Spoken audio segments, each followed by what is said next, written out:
Okay, Yeah. go again. Sure, mate. Yeah. Hi, I'm Scott Ewart and I'm an investor. I'm an investor not only in businesses, but also an investor in property. And we're standing outside property number 2, a property that we took from a really bad state and we developed it into a beautiful family home. 12 weeks of hard work and lots of lessons learned. We're going to share some of those lessons with this footage here. I'm sure you're going to get a ton of value from it. I hope that you learn from it. Check it out.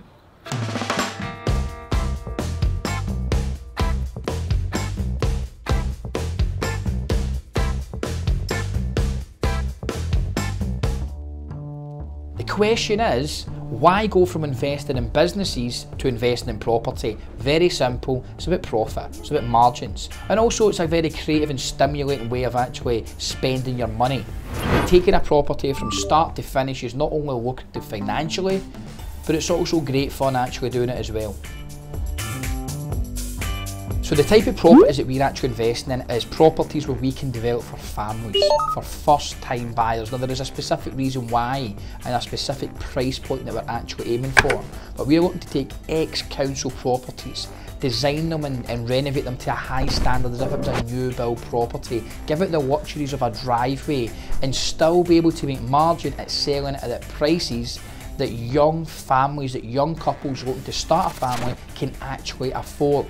So that market, we were very specific on that. We feel there is a real market for it. We feel that the mortgage market's able to support it so that young families and young professional people can not only afford them, but who are living in a nice, high standard financial property. So prior to actually investing in a property, of course you need to do your market research. You need to find the specific area you want to invest in. You need to then narrow down properties by viewings and work out a schedule of works that you'll be required to turn it into a profit. But some of the things we were looking out for are properties that were, one, available at below market value prices. Now whether that's because someone is looking to exit quickly for a specific reason, whether that is there it's because it's a property where the person has then passed away and the family or beneficiaries are just looking to move on quickly, that was the type of properties that we earmarked that were best used for us. The reason being is, one, they were cheaper, but two, they needed a lot of work. And again, the type of age demographic where these people were sadly passing away, the type of properties were good size houses. They had the facilities to actually provide a driveway, reasonable back gardens.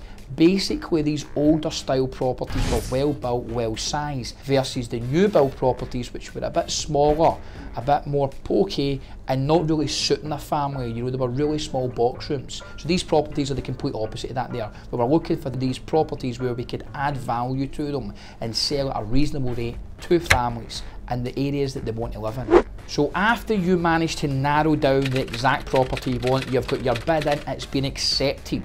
There is the legal process that you actually need to go through. So that includes making an offer, having it accepted, getting solicitors to do the usual due diligence and exchange of contracts. But prior to actually doing that, you need to ensure that you've got your schedule of works. You've took a detailed report of what work needs done. You don't want to get any nasty surprises. And that schedule of works, you know, that list of things needing done has to take into account like the initial stamp duty. If you're a first time buyer or the first time owner of a property, you may not have that. But if you have other property that is your main residence, you will have to pay a duty on top of the actual purchase price. Are you aware of that? At the end, you need to sell it, that costs as well. You also need to get home reports done. So this schedule of work needs to be detailed. You need to take everything into account from start to middle to end.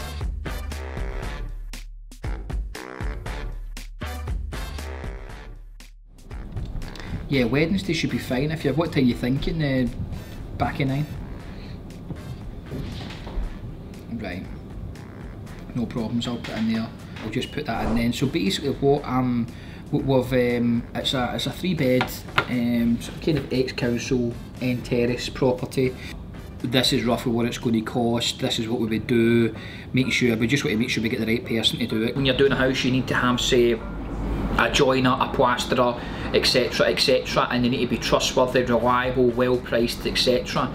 That's very true, but from experience I would actually suggest now that you actually have 2 or 3 people for each trade, because they might be very busy, one might let you down, but 2 or 3 people that you can rely on, you can trust, you know the quality of their work.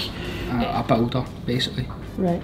Yeah, so I'm just arranging for the builder and get some quotes on a loft conversion. Simply, all we're doing is a progress report. We're going to catch up on the property, see what's happened, see how it's looking roughed out, do a little bit of planning and preparation, and get it ready for the next stage. So, progress report at Robertson Drive. Let's go and check it out.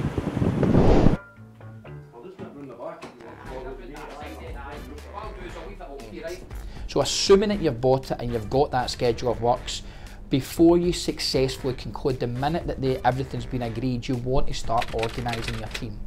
Have you got plasterers, electrical people, heating and plumbing engineers? Have you got painting and decorators, tilers, kitchen fitters, carpet fitters, you name it? Have you got everybody in place to do this project? Now, everybody that I just mentioned there, this project that you're going to be seeing needed every single one of them. We needed roofers, we needed somebody that could help with the rough casting, because we took an old flue out the property because we relocated the boiler, and we had to cover up a big hole in the front of the property and have it rough casted.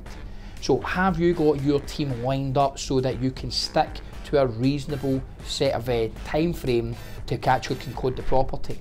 Have you got them organised? And one thing I'll always recommend, although you want to stick to a nice tight schedule, you do want to allow a little bit of manoeuvrability in there for someone cancelling on you, so that it doesn't impact on other tradespeople. So, workmen. You need to make sure that you get quality workmen in place, and you need to make sure you have a schedule of works in place that they stick to. You're not having anyone call off on you last minute, delaying the works further. It delays how quickly you can sell the property, and naturally has an effect on potentially another mortgage payment, which will subsequently damage your profitability. So make sure you've got a schedule of works in place, that your material arrives on site, that your workmen arrive on site. You need to make sure that the quality of workmen that you have is good, is of a high standard. Sort of investment property, just because they're good blinds, I don't know what they're going to use. I mean, I'm looking, it's one of the things, I would never want to put this on the... Bear in mind, I've had a cleaner into this property. I mean, she's done a great job, a really great job, and she's really good, but there is still things that I'm seeing that I'm not... It does not reflect the quality of work that we promote, and it's simple things, like say just some bits of paint missing. Like it's not been thoroughly and properly painted. A screw missing up there. Now it's nothing dangerous or anything, but there's a screw missing there. You know, that door doesn't quite close properly. You can see paint just going along there. You get more appreciation of anybody the more you have to rely and use them, and the quality does tell in the end. I mean, I got some prices for painting that property, and I'm like, no, I've got someone that can do that much cheaper, but I concede they're more of a handyman versus a paint and decorator. I seen the mess and the delays and there's just a lack of quality from them, and then you go back to the quote actually that you done, which from a paint and decorator that you feel was a bit expensive, a bit top heavy, and you actually realise that it probably isn't. And when you just invest the money and you see the quality of work, you just see how worthwhile it is. I mean, so have you got a rock solid team in place that have a clear schedule of works that will go about delivering the finish that you want? Have you set out and clear from the start how much you're going to pay them? What's expected, the standard that's expected? From the simple things of, we'll have a skip outside, just dump all your stuff there, to you take away your rubbish. I would recommend that when you contract somebody in like that, no matter how friendly you are with them or not, you make it clear what your expectations are. After you get that part done, you need to ensure that your product is then ordered in time, so that it's sitting there.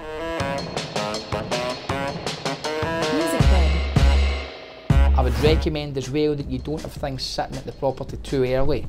Don't have a kitchen lying about for 6, 7, 8 weeks while flooring and everything else, it's likely to get damaged. So make sure that you're ordering your product and your material at the right time. Let's check it out. Cool. Anything else? I thought you were going in. Yeah, let's do that. Are you going to leave that? No. Can't go in. Got no keys. So, kitchen first of all. That's not a huge kitchen. So first of all, the big things that are getting done, there's new boilers going in, there's the full rewire of the house, and there's new windows and doors throughout. But effectively the kitchen's been ripped out, a whole load of electrical work. We've got quite a little bit of stuff to do because clearly at some point there was some sort of leak and there's been some mould, so we're having to cut all of this out, prepare it so that no mould grows back, so we're cutting all the gyp rock out and replacing all of that. But we're going to be fitting a lovely gloss fitted kitchen in here with the very best built-in appliances, built-in microwave, oven hob hood, beautifully tiled. It will be probably an £8,000 to £10,000 kitchen effectively if it was a retail sale. So it'll be well kitted out in here, nice new windows and doors, so not only looks good but it's practical. And so here was the old door. This is the old door frame. Effectively we were just thinking of practicals. The double door, as you can see here, is getting removed and it's getting boarded up. It looks good but it's not practical for people. You come in and just try and put a couch and a sofa in here for anybody, and it's not ideal if you want to put a dining area in, a dining table in. Check out the old hatch. This is where you used to slip your dinner through. And new French doors going in. The French doors coming into the living room, all boarded up. There'll be new hardwood throughout, new window at the front, new electrics put in. It'll look first class when it's all finished. So, upstairs, it's a 3-bedroom, mid-terrace property. Somebody knocked in the banister had all been changed, so we're going to change that back to something nice, new, designer-like.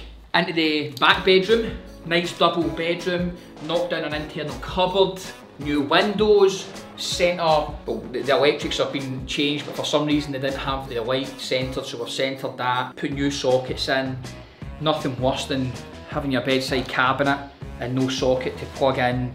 So we have bedroom number 2, again another nice sized double bedroom. This will have provisions for flat screen, as will the main bedroom. It's got sockets so the double bed can sit in the middle and you can plug everything into. We'll be getting put new plastering throughout the full house, new coving, new scuttings and facings, new windows.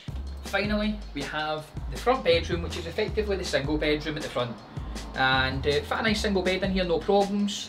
Again, rear got a built-in cupboard as well here. This is effectively if you were ever going to burst into the loft and make an attic, which it's got the peak to be able to do, this is where you would put your stairs up and you could have a double bedroom upstairs. We have chosen not to do that on this one here. This is where the boiler was, so we've had to rip out the boiler. We're going to relocate that in the house. Just so you know, obviously we're talking about putting designer radiators in, coving, facing, scuttings, replastering the full house, rewire, new windows, doors, driveway in, doing some landscaping work to the back garden. These figures have been finely tuned in order to make sure we can do that. There's certain things we had to cut back on, but the finishes, we've budgeted for all the finishes, so it'll all be chrome fittings throughout.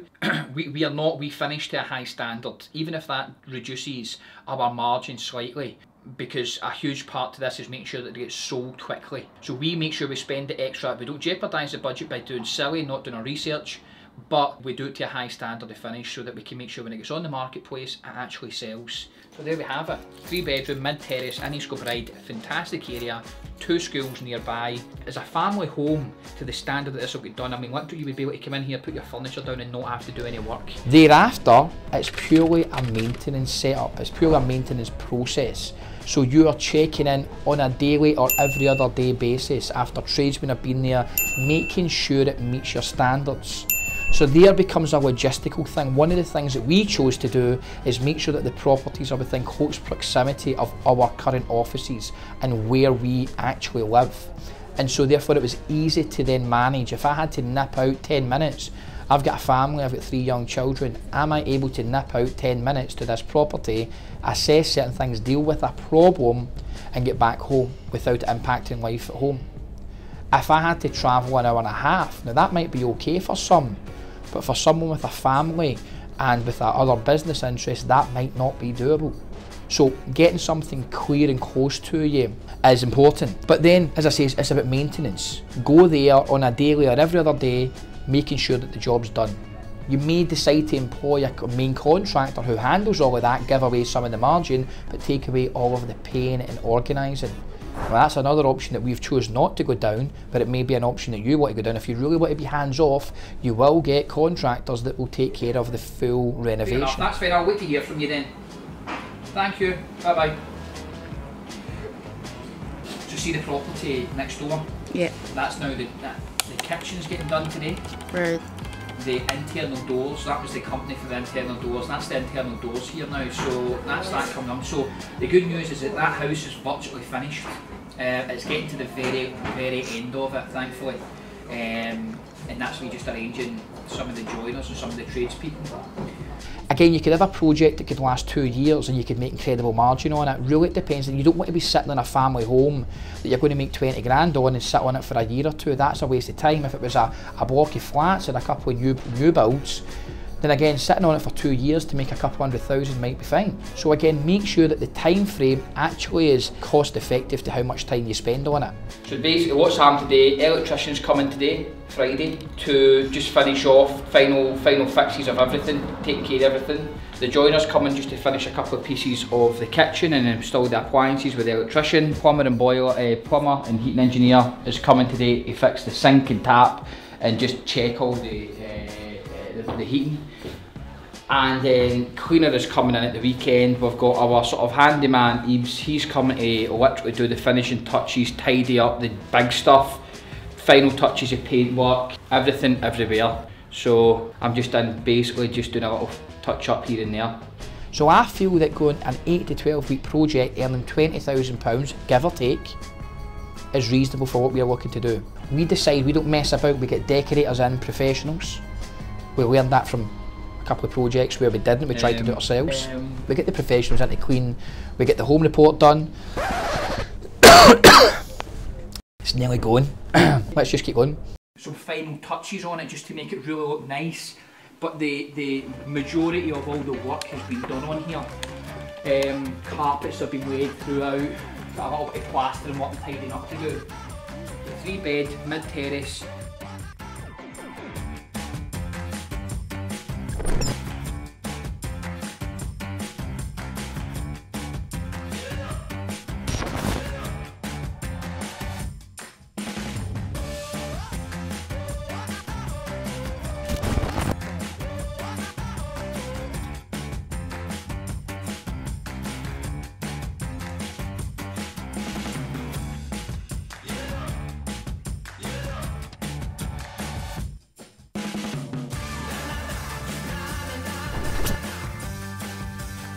Nice quality of furniture. And here, if you look out the window, actually, a nice property.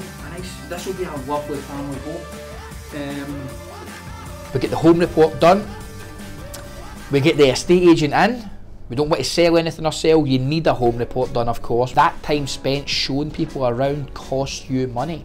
So you want to make sure that the amount of work you do is minimal, so that you can maximise your investment. Making sure that the estate agent you're getting in is of a good quality, they know the area, they present well. I would recommend going and viewing some properties and seeing how they perform.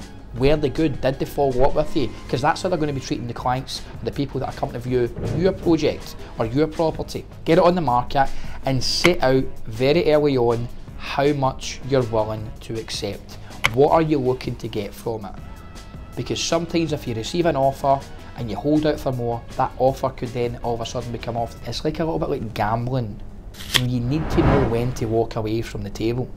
And property's a little bit similar that way. Know how much you're looking to earn. If you get over that, then great, but have a minimum price that you're looking to exit at. And if that comes in, you then know either walk away, that's what you were looking for, or hang tight, but you're knowing that you're taking a little bit of a risk then. So set out clearly how much you're looking to exit with, stick to your guns, and reinvest the money when you're finished.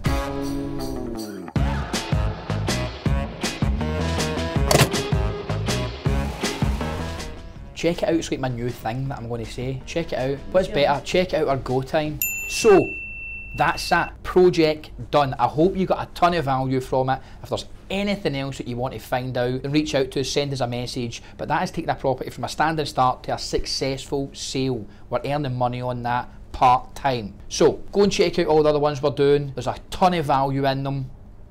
Check it out.